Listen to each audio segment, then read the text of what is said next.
Welcome back, everybody, to another episode of My Name is Dad, and this is another football episode, but I'm solo this week. Well, maybe I'm kind of solo. I do have someone in studio with me. Her name is Lilu. She's a 130-pound Neapolitan Mastiff who actually at this time right now is not smelling very well. She's having a bit of a yeast infection problem, which not as bad as it sounds. So she's a Neapolitan Mastiff, so she's like the same breed as Fang from Harry Potter, but her face has so much like loose skin, like when she drinks water and she drools so much that like under her chin is always like moist. It's always wet, and like in the summer she sweats and it's wet all the time, so she gets like sometimes she'll just get like a little yeast infection underneath there. So I gave her some stuff, and I have like some medicated shampoo stuff, so she's doing better now, but she's a little bit smelly right now, but if you want some pictures of Lilo, just hit me up and I'll send you a couple. All right, the sponsor is myself, which is Point B Grading and Turfgrass Maintenance LLC. I'm a landscape contractor in the Phoenix area, but I do specialize in laser grading. I do a lot of baseball and softball infields, but I can do pretty much any landscaping contractor needs. I don't really do pavers, though, but I will definitely fix your irrigation system and go through that and troubleshoot it. So check us out at pointbgrading.com, and the email is pointbgrading@gmail.com. Okay, again, I am solo this week. Brody is at his mother's house, and so he did send me his pics, but I will be doing all the talking like I normally do. But let's just get into college football. College football week 4 recap, going into week 5. And another coach goes down. This is Oklahoma State fires Mike Gundy, who's a man. I'm a man. My Mike Gundy, I'm a man. If you haven't seen his big press conference rant where he tells everybody he's a man. But his mullet will be missed. He had the best mullet in the game.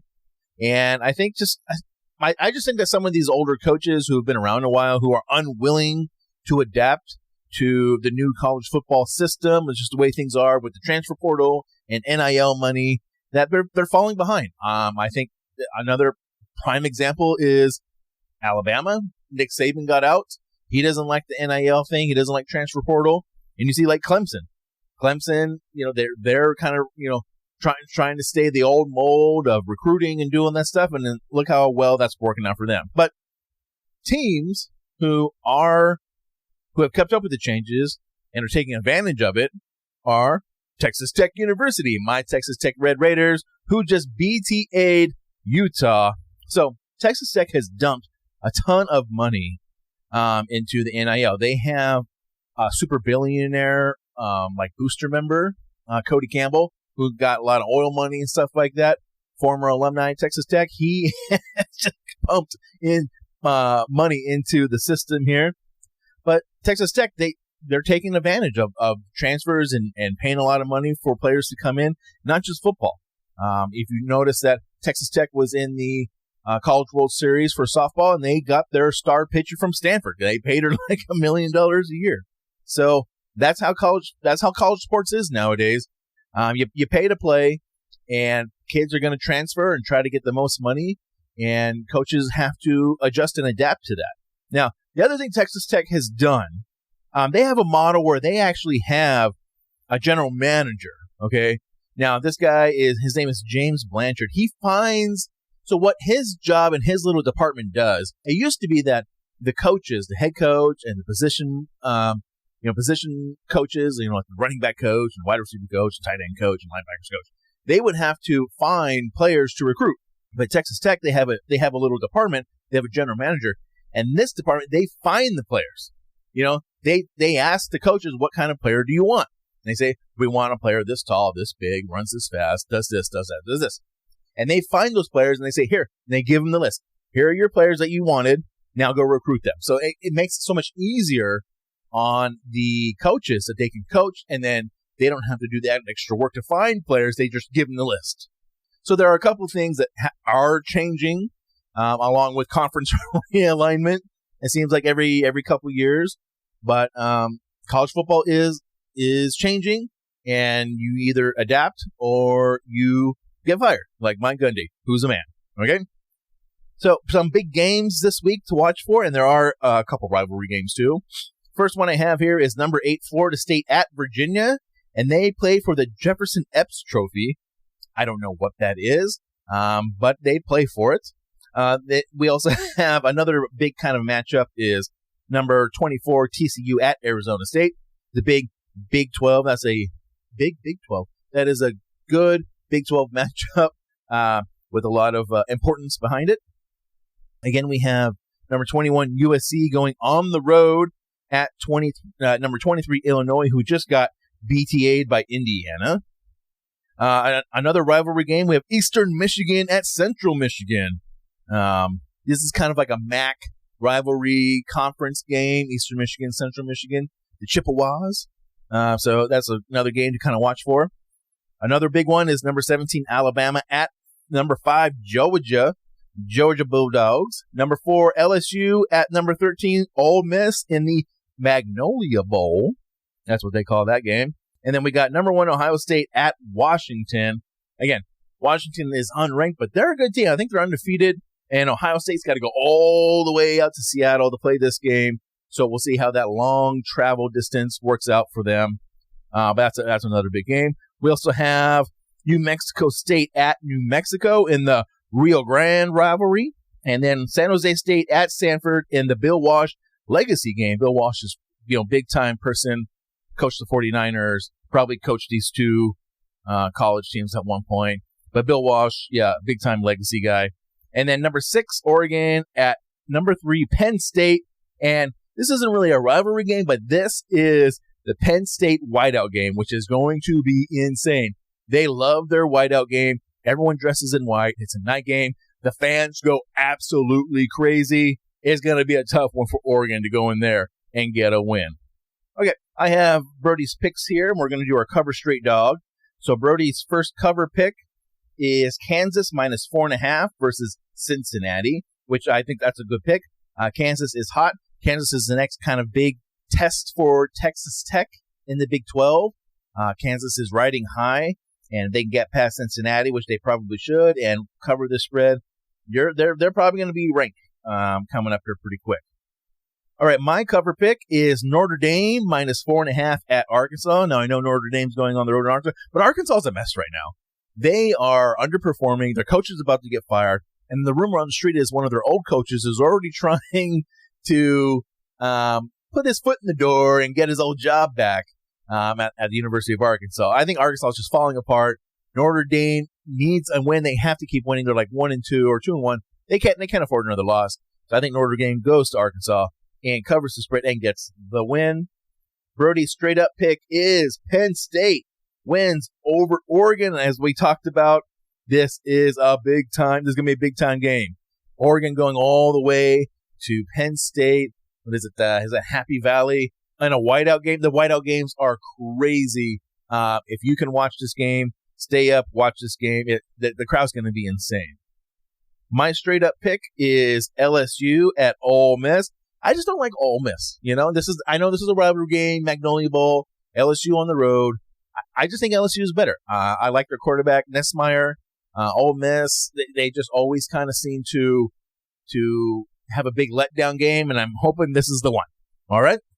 And then Brody's dog pick is University of Alabama, +3 at the University of Georgia. So Brody likes Bama in this game. I don't necessarily agree with that. I think Georgia handles business against Alabama. And my dog pick, I'm going with the University of Washington +8, okay, versus Ohio State. Now, I think this is a one-score possession kind of game. I hope Washington can pull this win out, but I'm just not sure. The coaches in the Big Ten and the ACC, they're already starting to complain about travel, going East Coast, West Coast. West Coast teams going to East Coast. They don't like it. The East Coast teams going way out west. They don't like that either. So there's always already a bunch of complaining going on about travel. Ohio State's got to go all the way out to Seattle, and Washington, they're not ranked, but they're playing well. So hopefully Washington +8 can cover this and at least say 8 and maybe get a win out of this one. Okay, Moving on to the NFL, we're going to do a quick recap of Week 3. And as we talked about last week, some of our 0-2 teams were the Jets, Dolphins, Chiefs, Browns, Texans, Titans, Giants, Bears, Panthers, and Saints. And as we mentioned, if you are 0-2, your chances of making the playoffs are about 10 to 11%. If you go 0-3, it goes down to about 2.5%. So you don't want to go 0-3. You go 0-3, and you're basically playing for next year already. You can go ahead and start tanking and try to get that number 1 pick in the draft. So some of our 0-3 teams are the Houston Texans, New York Jets, Titans, Dolphins, the Giants, Saints. So that means that the Chiefs, Browns, Bears, and Panthers won. So they are now 1-2, and they decided to make a football season out of this year. Where the other teams, they're playing for next year already.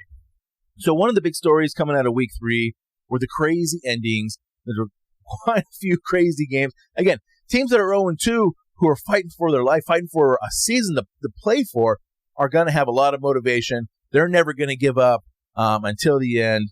But we had quite a few crazy endings, quite a few blocked field goals. The Eagles and the Jets, I believe the Eagles might have had a couple blocked field goals. I know the Jets definitely had one. The Browns came back and beat the Packers 13-10. The Packers were kind of controlled the whole game, but just couldn't score points somehow. And the Browns came back and won that game. The Buccaneers game, this was the Buccaneers and Jets. The Jets block a kick. They return it for a touchdown, but then left Baker Mayfield about 2 minutes on the clock in the fourth quarter, and they go down and score and end up winning that game, which puts the Jets 0-3. And basically, the Texans, they look terrible. Their offense is absolutely brutal.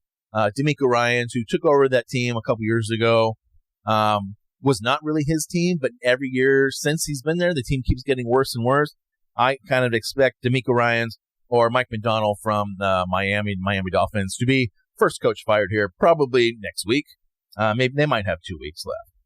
And really, the other big thing going on are the Colts. The Indianapolis Colts, who were not projected to do very well. Daniel Jones is their quarterback. They're undefeated. Are they for real? Are they for real? And to me, I'm just betting on that. They are going to come back down to earth pretty soon. They will go full Cardinals. Maybe they'll have a good first half of the season, but they will blow it up in the second half. And, they might make the playoffs, but they'll be kind of backdooring it in and barely make the playoffs. Okay, the other question was, I was going to ask Brody, but he's not here, but what is the worst 3-0 team and what is the best 0-3 team? I've been seeing kind of this asked a little bit, and my worst 3-0 team, I think, is the 49ers. Right now with their injuries and Mac Jones as their quarterback, I just don't – Nick Bosa, I think, is out for the year now. I just don't see this team being somehow – they've managed to get 3 wins. Of course, they played one of the wins was against the Cardinals, but I don't want to rant about that too much right now. But I would say the 49ers are probably the worst 3-0 team. And I think the best 0-3 team, I'm going to go with the New York Jets. They've actually been really competitive in 2 out of 3 games and was against, some good competition. I thought they had a really good chance to beat the Buccaneers. They also barely lost to the Steelers in week 1. But I think they did get their butts whooped by the Bills in week 2 or something like that. But again, that's the Bills. That's one of the top teams in the league. So I'll say the Jets are probably the worst 0-3 team. They did not have a lot of high expectations coming into this year, but I do imagine that the Jets are going to keep fighting and keep being competitive throughout the year. Okay. Now let's go over Brody and I's cover straight dog picks for week 4. NFL. So Brody's first cover pick is the Detroit Lions -9 versus the Browns. I might have one of these in my picks over here, but basically that the Browns are coming off that surprise win against the Packers at home, and now they got to go on the road to the Lions. And the Lions have figured something out. The first week, they were a little sloppy, maybe a little rusty, still trying to figure things out. But week 2, week 3, they are taking off. They just kind of beat the Ravens this last week. So the Ravens or the Lions are on a hot streak, and I might agree with it. It's just kind of a big number, -9. So that's my only iffy part, but I think it's a good pick by Brody. My cover pick is the Rams over the Colts. So after last week, the Rams lost that game to the Eagles. The Eagles came back by however many points, 19 points, and came back and won. I think the Rams are looking for a little payback, and I think they might be the team that brings the Colts back down to earth. And the Rams are favored by 3.5 at home against the Colts, and I think they win this game by a touchdown. All right, Brody's straight pick is the New York Jets versus the Dolphins. That's what I'm saying. I think the Jets are going to keep remaining to be competitive throughout the year. I don't think they want the first pick in the draft. I think that they're trying to build something that they got a brand new head coach. They're the Jets, and I think they're kind of, I don't think they care how many games they win, but they're going out to compete. And I do like that out of the Jets. So I do think the Jets do get this game. They do beat the Dolphins, and Mike McDonald probably gets fired. All right. My straight pick is the Detroit Lions over the Browns. Again, I think the Lions are favored by like 10 points, and I kind of explained the Browns coming off that big win. I think it's a big-time letdown spot for them. Lions are on a roll. They're on a hot streak, and I think the hot streak continues. All right, Brody's dog pick. He has the Kansas City Chiefs plus 2.5 versus the Ravens. So I think Brody might be thinking the Chiefs are going to take this one. He must not like what he's seeing out of the Ravens. I don't remember who is at home. I'm guessing maybe the Ravens are at home. But I think it's going to be a tough, close game. And, I don't think the Chiefs can really afford too many more losses. Even the Ravens, too. So I think it's going to be a hard-fought game all the way down to the end. Going to be a close game, probably. All right, my dog pick is the Pittsburgh Steelers versus the Vikings. The Vikings BTA'd the Cincinnati Bengals. Carson Wentz comes in, doesn't miss a step, just thumped the Bengals without Joe Burrow, and the Bengals were on the road. But I think that's short-lived. I think Carson Wentz comes back down to earth. Yeah, he had his one hurrah moment against the Bengals at home, but now he's got to go into Pittsburgh, and the Steelers are dogs by 2.5 points, so plus 2.5. The Steelers have not looked sharp. They've looked sloppy. Aaron Rodgers doesn't quite seem happy, with everyone else's play, but maybe this is the week they kind of pull together and put the Vikings back in their place. And maybe it's a little overreaction that the Vikings played so well. Maybe this game should be a little closer, that the Steelers are favored, but maybe people are overreacting about how well they played against the Bengals, so they're favored in Pittsburgh. So hopefully the Steelers can pull this one out, plus 2.5. That's my dog pick. All right, everybody. Thanks again for listening, and check us out on anywhere you can get podcasts. And check out, I've been trying to do some TikTok videos and some YouTube shorts. So if you see those, give me a thumbs up.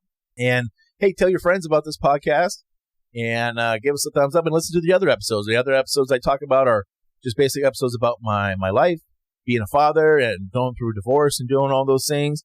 And then, I also talk about some current news stuff going on and politics and all that and all those things. So it's all under one umbrella under the My Name Dad podcast.